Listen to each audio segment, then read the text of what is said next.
Hey guys, welcome back for another battle report. This battle is part of the Lage Landen Liga, so that's the league that has been ongoing in the Netherlands for the past few months. So due to the coronavirus, we had a little bit of a delay in this, but the league is still continuing.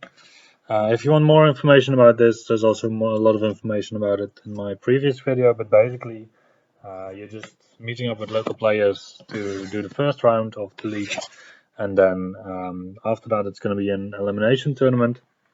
So from every pool that we got, just one person, I believe, or two are going to continue, and then it's going to be a knockout tournament where each game you play, you have to win it, otherwise you get knocked out of the tournament.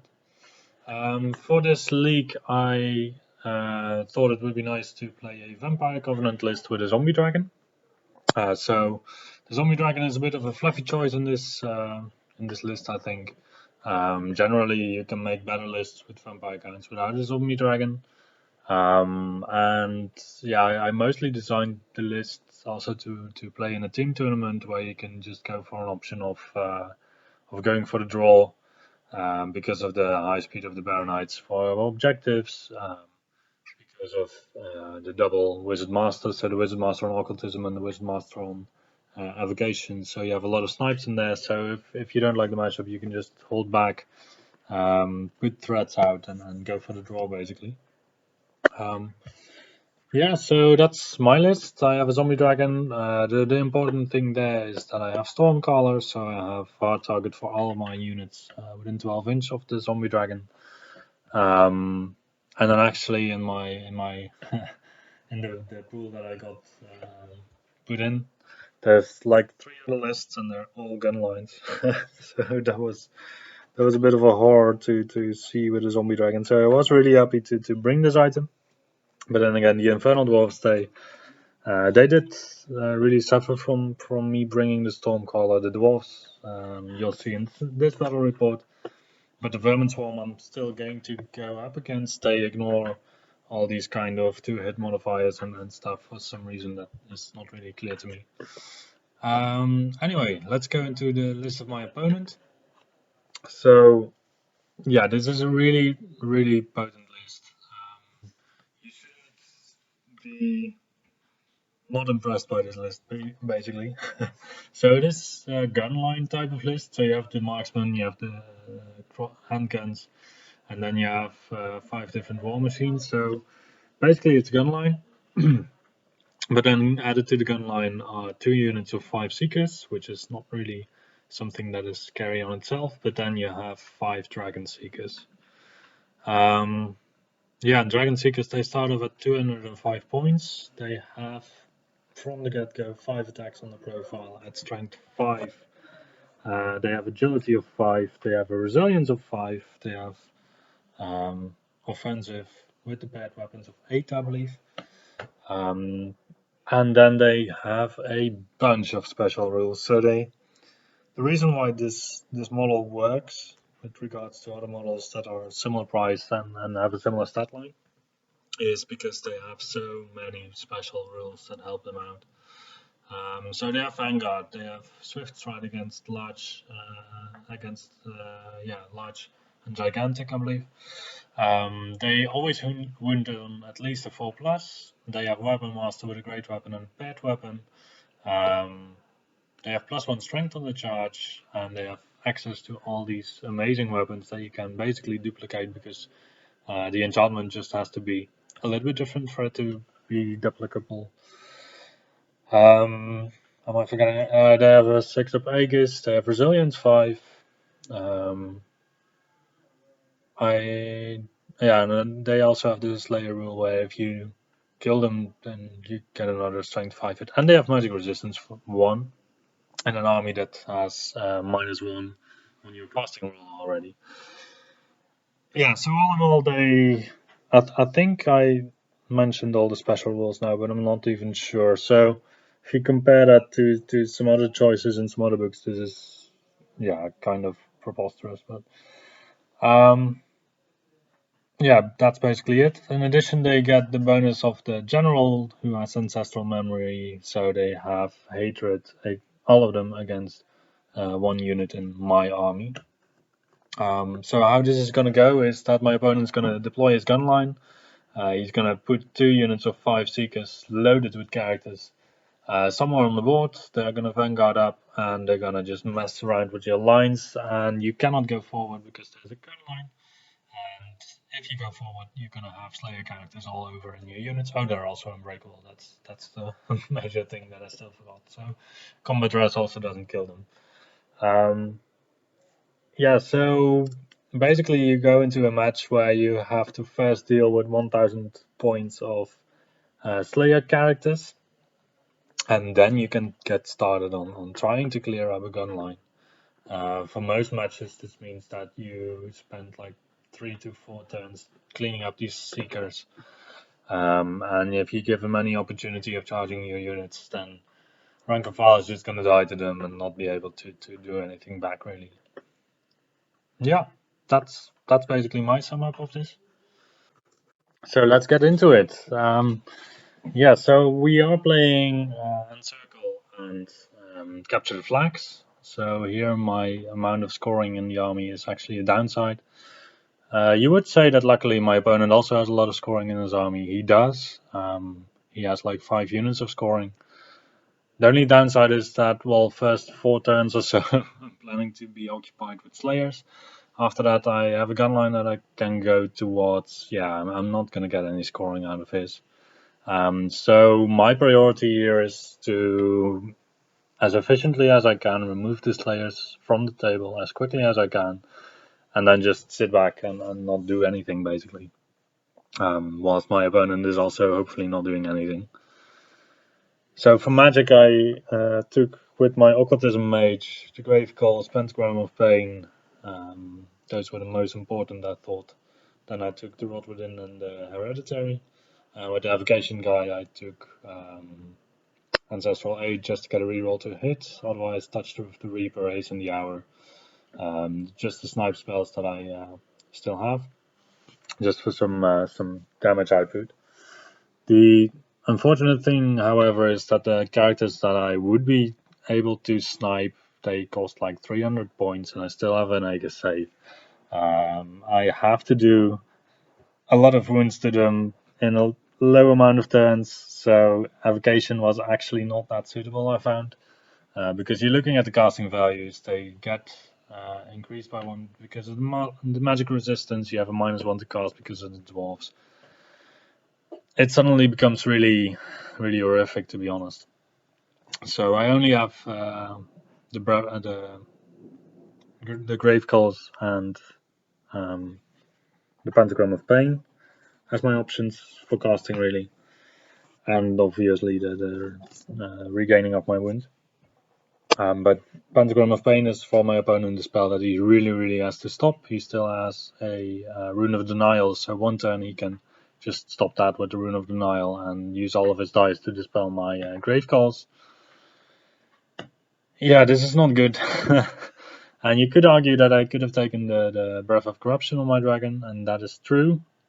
And in hindsight, I think I would in this matchup, but even then, you get a Strength 3 Breath attack. The characters have Resilience 5, so on average you would do 1 wound to them, maybe. So yeah, that doesn't really doesn't contribute sufficiently, I would say, to. And you can just compare it to an Avocation snipe at that point. Yeah, so I allow my opponent to deploy first, because knowing where he's gonna go, I also can know where I can go. And I don't know if this was the right call or not. There's a couple of issues here. Like the positive side of going second is that my opponent has to deploy, and I can just deploy my stuff out of range, out of his gun line. On the other side, I could also have done that by deploying first and dropping all, and just staying on the back line of the table.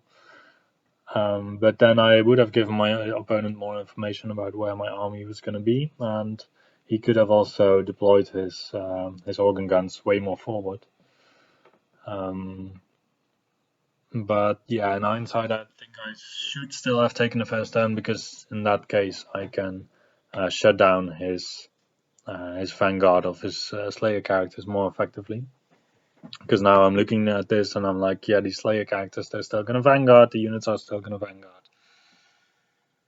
And then they're gonna move, so I have to stay like 21 inches away from him in such a way that I still have line of sight on any units that he's gonna be able to move. So as you can see now, on the left there's a unit with one Slayer character. There's two Slayer characters in the middle of the field next to the Hold Guardians, and then on the right there's another unit of Slayers with two Slayer characters in there. My opponent is using some paper slides to show um, which Slayer character has which type of equipment. So this is the deployment that I end up choosing. On the left, my opponent doesn't have any magical attacks for his Slayer character, I believe. So I loaded it up with my Phantom Hosts, and yeah, the Black Knights, they could also inflict some damage on the Slayer characters because even though they might still hit on 5s only, I do have the reroll to hit. If I do manage to hit and wound, and he does manage to fail his Aegis save of a 6+, then I do get 2 wounds instead of 1 because I have multiple wounds too on standard size with the Black Knights. So that would be nice if that opportunity were to present itself. Otherwise, I have deployed my Vampire Count on Dragon such that the Bolt Throwers on his side are still both in my front arc, and Winged Reapers are in front of the Dragon to make sure that I get soft cover from the shooting. So right now these Bolt Throwers, they're hitting me normally on 4+, they fire at long range, so it goes to 5+. I have soft cover, so it's 6+, and I have hard target 1 because of my item, so it goes to 7+. So that is, I think that is one of the strengths of the item, that you go from 6+ to 7+ on 4+ to hit shooting normally, because that means that if you have something that normally hits you on a 3+, you suddenly go to 6+. And the difference between 6+ and 7+ is, well, 50% obviously. But normally any shooting that only hits you on a 6+ is not gonna gravitate towards you losing your zombie dragon.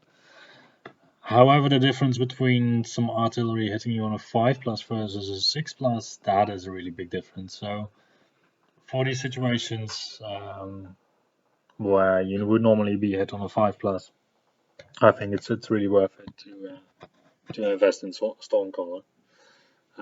So then I'm just speaking about the model itself without any surrounding units, but then Stormcaller also gives hard target to any unit within 12 inches of the model. So for 90 points, I think it's a really good item to have in your list. Anyway, we go to the first turn of my opponent. So he walks up with his Slayers, and basically he doesn't give anything about my army being in the way. So one of the Slayers went all up behind the hill on the top right, on the bottom right, sorry. And the rest is just dispersed a little bit away from my line. So I do declare a charge with my Black Knights into one of his Slayer characters, just hoping for this one hit on his character, doing 2 wounds, just to relieve the pressure. I still have, after his armor's penetration, 4-up save, but then again he has 8 attacks that hit on a 2+, that wound on a 3+, so probably he's gonna do like 6 wounds or so, 6 to 5. So I'm gonna lose like 2 or 3 models. So even if I charge, if I don't get a hit through, then he's gonna probably win the combat.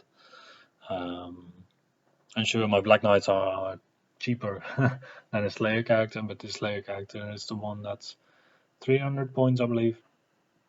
I mean, it's really ridiculous how good these guys are against general units, basically.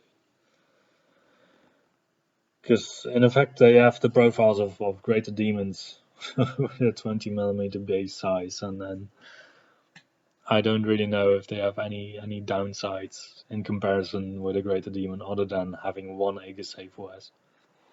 And obviously the Advanced 3, but then again you have Vanguard on them, so that shouldn't really be a big problem. And you have Swift Stride against the targets that you really care about. Yeah, so I reorganized my lines to be out of range, out of his gun line.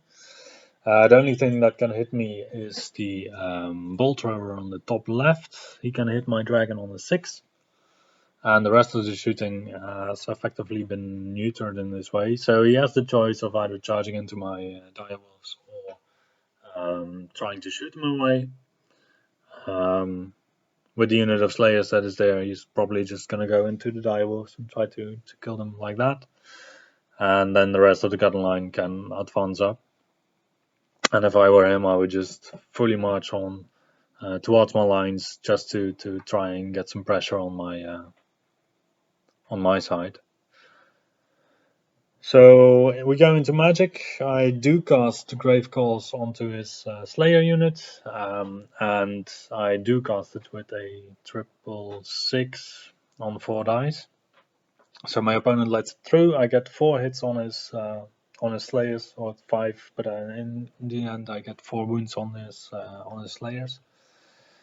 And yeah, the miscast also gives me 3 wounds on my Zombie Dragon. So this is going really quickly. And the rest of the magic phase I spend just healing my Zombie Dragon. So I believe I get it down to 1 wound because the Necromancer gets a spell through to heal the Zombie Dragon 2 wounds. At this point my opponent didn't think it was necessary to dispel the spell, and I think he was right at that, because I am going to try to keep the Zombie Dragon out of harm's way as good as I can. And meanwhile, yeah, we did the combat with the Black Knights against the Slayer hero. The Black Knights completely fluffed, so they didn't do anything. The Slayer hero killed 2 of the Black Knights, so next round he's going to kill the rest of them. And then it's my opponent's turn 2. Yeah, turn 2. Yeah. Yeah, so turn 2, ambushes arrive, he gets his miners. His miners go stand behind my my Spectral Hunters, so every time you play against ambush, you're like, yeah, maybe I should have just turned this unit around then.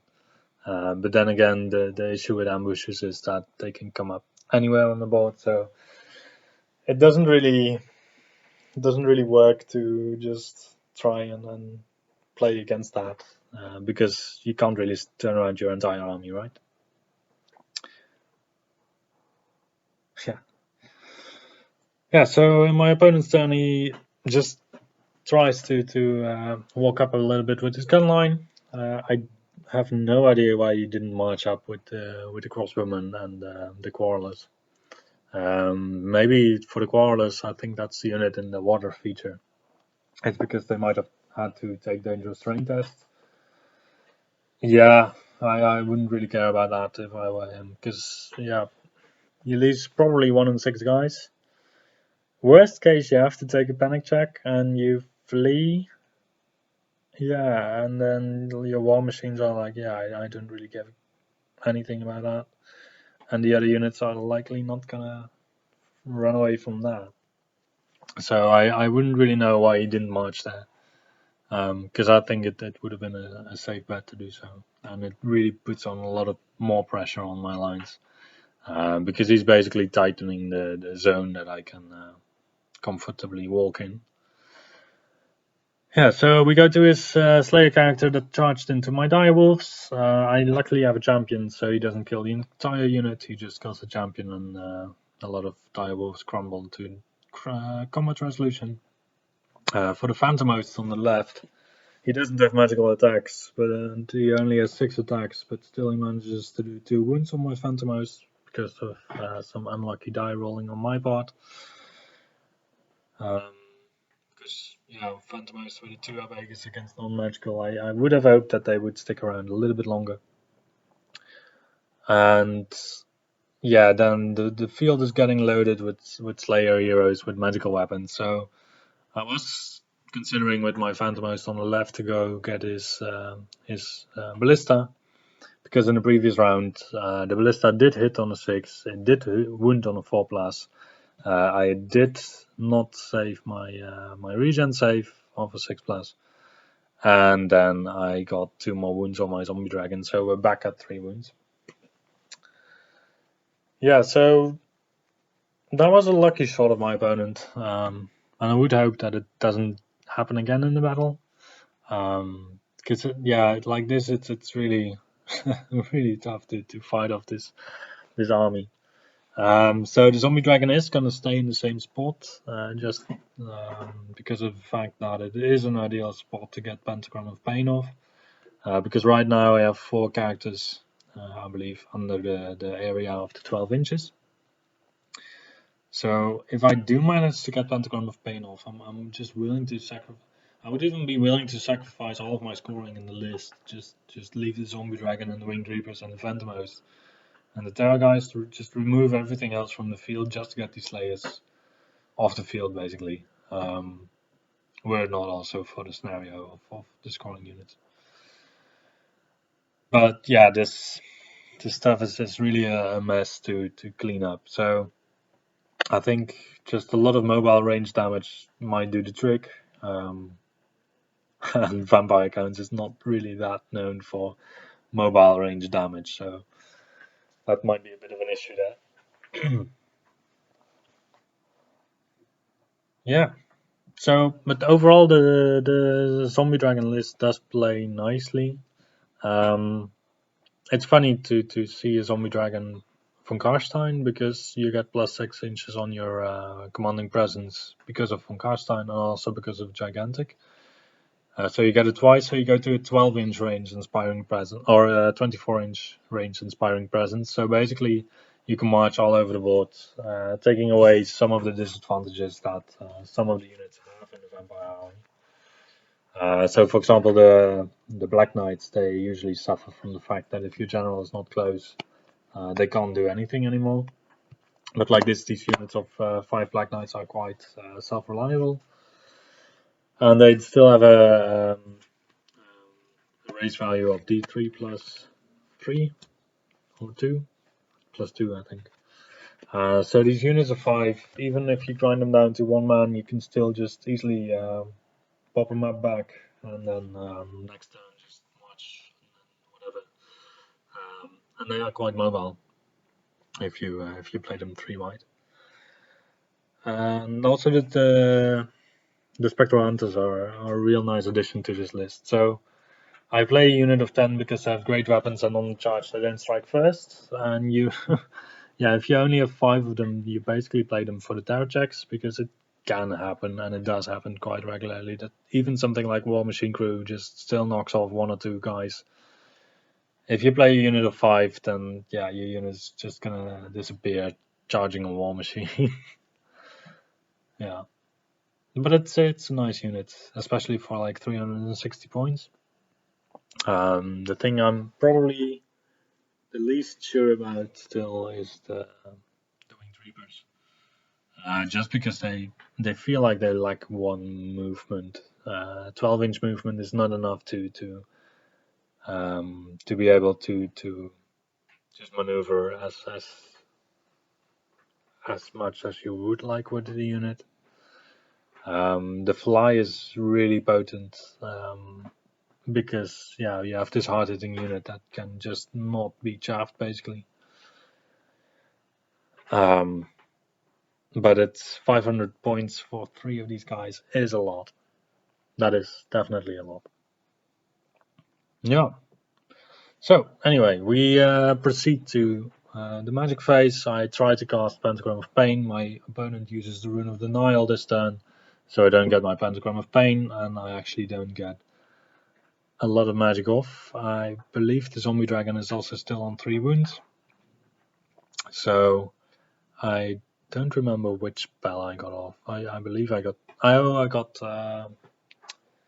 the Rot Within off on one of his Slayer characters, so my Zombie Dragon also goes to a defense of 5. So that is quite neat, because normally these Slayer characters, they would hit my Zombie Dragon on a 2+. because they have offensive 8 and I have defensive 4. With distracting of the zombie dragon, it goes to a 3+, and now with Rot Within that I have casted once, it goes to a 4+. So that does make a bit of a difference. Even though the zombie dragon is the one unit that my opponent marked with his ancestral 8, so his entire army has hatred against my zombie dragon. If you put that next to the curse medallion of vampire counts, where you have one model in your army that can get reroll to hit, reroll to wound against one model in the opponent's army, seems a bit excessive, doesn't it? Or at least to me it does. Yeah, then we go to my turn again. Well, am I right in that? No, I believe we're doing his turn now. So we're just checking some angles, checking some distances. It is my turn. I am declaring the charge with my Winged Reapers onto his Slayers. So I believe I had another. Yeah, this was the turn where I had a charge at an 11 at the Slayers. I was figuring that Winged Reapers weren't going to do anything otherwise anyway.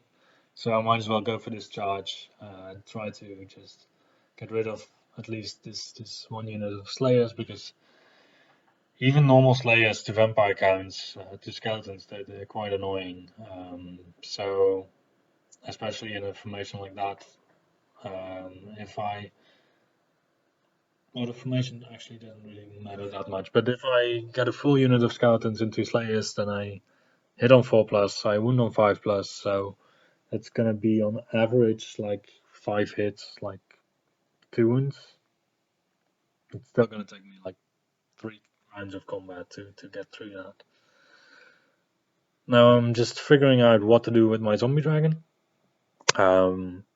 So what I realize is that I don't really have an escape to escape all of the Slayer characters and also still be safe from shooting and also still have some way to threaten my opponent. So instead I just decide to go in front of one of his Slayer characters, so that's the one character on which I put my marker. So I do have with my vampire count reroll to hit, reroll to wound on this one, and I go first. So it's quite likely that I will do 3 wounds to this character. But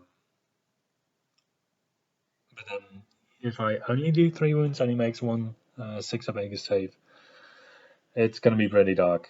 So it feels a little bit weird to have to be really scared of just all of these Slayer characters with a zombie dragon that costs like more than 3 times as much as each single one of them.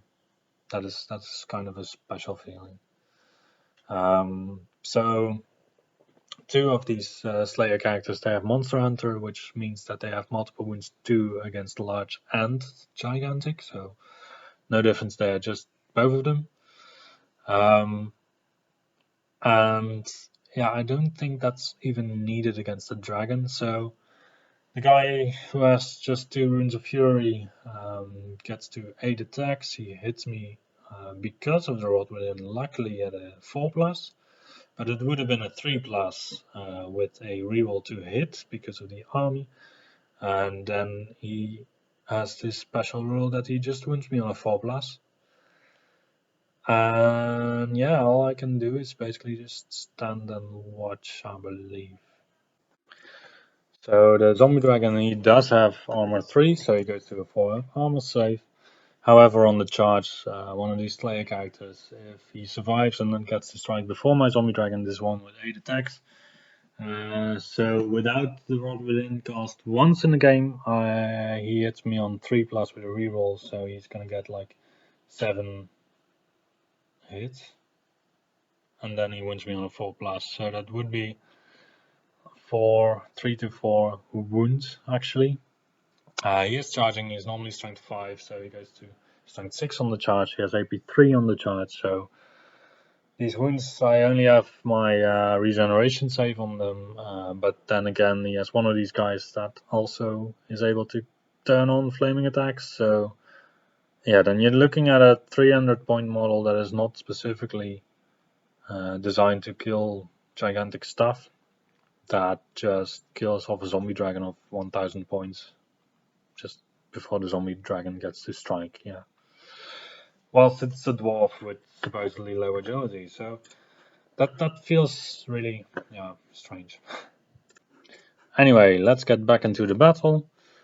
So I'm trying to figure out what I'm gonna do with the Terrorgeist, the Spectral Hunters on the right. So they luckily did manage to mop up his miners. Unfortunately, he also got a unit of Black Knights of mine. So in terms of scoring, we're still equal at this point.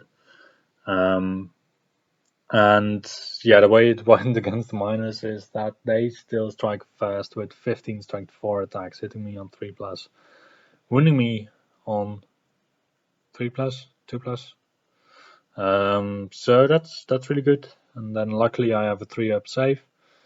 Afterwards I had like 16 or 17 attacks hitting on a 4+, and I did like 5 hits or so. So that was a terrible roll. And then my opponent stayed steadfast, but luckily I was he didn't make the roll, and I was able to just shoot him off table. So the Spectral Hunters on the bottom right are currently off table. However, they will be coming back to a Slayer character, greeting them from the hill, who has magical attacks. So he's just gonna rampage this unit basically. Yeah. Otherwise, just Slayers. Yeah. So my opponent had a quick turn. That's the advantage of having no shooting, no magic, and just a couple of characters that you play a game with. So my Spectral Hunters, they come back on table. They're not able to get out of the line of sight of the Slayer hero. And I did try again to make a charge with the Winged Reapers on the left. As you can see, I could have gone for the rear of the Slayer hero that is engaged with my block of skeletons, just right in front of them, because I would have turned around. I thought it should be okay over turns if I could alleviate a bigger problem, which is the Slayers all the way in the back with the skeletons in the side and the Slayer hero next to that. So there is a Slayer hero there. If I could charge the Winged Reapers into there, I would go to Agility 5, strike at the same time as his Slayer hero. And then hopefully just suffer a couple of wounds on my unit, which would be like, I don't know, 1 Winged Reaper gone. But then again, I didn't make the roll for a 9. So that was really unfortunate. And then this turn I once again tried to cast Pentagram of Pain. Once again my opponent managed to stop it. And I'm also still trying to heal my zombie dragon. So this turn it happened again that I was able to remove 2 wounds from it. So currently I'm in a little bit more of a breathable space where I only have 1 wound on my zombie dragon. And as you can see, I'm deploying my skeletons now in Horde just to get 3 more attacks on this Slayer hero. I figured that would be a bit faster, but then again, my opponent now has a Slayer hero that goes into the rear of my unit. He needed something like a 7 or an 8 on the charge. He made it, and he has 2 Slayers that go into the Winged Reapers. One of these doesn't have multiple wounds against large and gigantic. The other one does. Yeah, this is not going to be pretty, is it? So all this while, I don't know if you've realized this, but these Slayer characters, together with their units, they cost like 1200, 1300 points or so. They're the thing that is currently just wiping up my army. The gun line behind it, there's only 1 bolt thrower that has shot, and the 1 bolt thrower that has shot is actually in this turn gonna hit another time and giving me my zombie dragon another wound.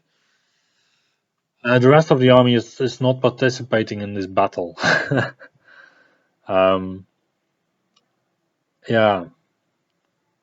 I mean, I'm okay with just getting wiped off the table occasionally. Getting wiped by good armies, good play. And I'm not saying this is not good play. I'm just amazed at how, with 1200 points of dwarves, you can just, without any losses, wipe 4500 points of Vampire Covenant off the table. Yeah.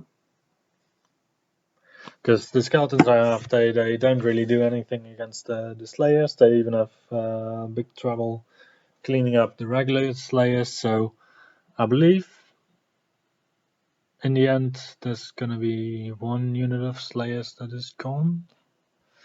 And all of the Slayer characters, they are still left, in worst case, at one wound. So I did manage to do a couple of wounds to him. Unfortunately, it wasn't enough. And then, yeah, this is one of my last turns. My opponent charges in with one of his regular Slayers without Monster Hunter onto the Zombie Dragon. I also still did the Breath Weapon at some point in the game. It didn't do anything on these Slayers.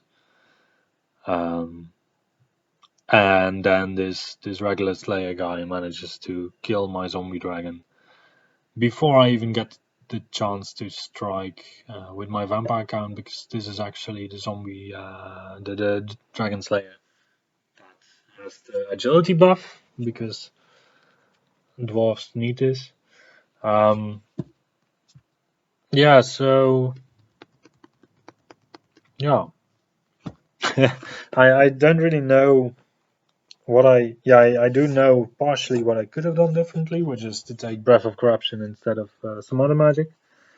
And also, you would have to consider the fact that his blood thrower on the top left got lucky first turn. I did get a bad miscast first turn, um, putting all these wounds on my Zombie Dragon. But even then, even if I were to just have lost my my Zombie Dragon in the first turn of the game, I would have had a support caster to take over the casting, so I would only have lost a quarter of my army. Even then, I should have been able in some way to clean up this horde of Slayer characters, right? Or these Slayer characters should be a little bit altered or limited, or I don't know what you guys think about this, but I think it's and then also my opponent thinks also that this is a army list that you should only bring to tournaments and never set up in a friendly match where you both want to have some fun. I mean, gunlines in general are considered to be not that funny to play against. So it's going to be a 20-0 to the dwarfs, as you have seen by now. And the worst thing about this, I think, is that I was playing against the gunline. The gunline has fired 6 shots in the game because of, well, the ballista could shoot. And the ballista managed to hit twice, which is, well, that doesn't really matter actually. It's just the fact that I was able to turn off like 90% of gunline, and I got my ass kicked by the remainder 25% of just random troops. So anyway, let's end this video on a positive note. So here are some changes that I'm going to implement in the vampire army. So after having played with double wizard master for some time, I must say I'm quite disappointed actually. So maybe it's also the lores available. So occultism, the number 5 spell is Marked for Doom, the number 6 spell is Grave Cause. Marked for Doom is great if you want to play for a draw and want to snipe. And the Grave Cause is great if you're able to get close to your enemy or if you have a range upgrade. Neither really applies to this list, so it doesn't really give a lot of value to be a Wizard Master other than to have more spells of Occultism, which is, well, kind of good. And yeah, then also for Avocation, I used to have a Wizard Master. I'm gonna go for a Wizard Adept now, I think, because the Touch of the Reaper and Penasdance Macabre, they don't really give you more benefit. So maybe I'm overdoing it here. With just having a wizard adept on occultism and a wizard adept on avocation with the magical heirloom. But I do feel that these 300 points to upgrade two wizard masters instead of adepts is a lot of points that can also give me two banshees in the army. So banshees would have been extremely useful in this particular matchup also. So maybe that's also why I'm putting them in. So the thing is that I'm going to go over my limit for suffering, so I can fit in 3 ghasts instead of a unit of 2 phantomos now. The advantage of the ghasts being that they're also large, so they also provide soft cover to the dragon, which otherwise the winged reapers would present. So basically they're just 9 wounds, resilience 5. Yeah, for each, I believe. It's just a kind of chaff unit, protection unit for my lords, anvil unit, and grinding unit. I think it's a good pick. And yeah, the 2 banshees they're there to just provide 2d6 plus 4 shots, hits each turn at strength 4, AP 1. So they do d6 plus 2 each turn each. 12-inch march and shoot, 8-inch range. So they would have been able to clear up these Slayer heroes at least quite effectively, and then they're basically just there to remove chaff pieces. Yeah, I think they're gonna fit in nicely, just to keep my lines a bit more clear. And you can also still just run them in skeleton units, for example. Yeah. I'm gonna test this iteration of the list a little bit more, and I'll keep you posted. Thank you for watching. Good luck with your games for the Lage Landen Liga if it's applicable, and see you next time.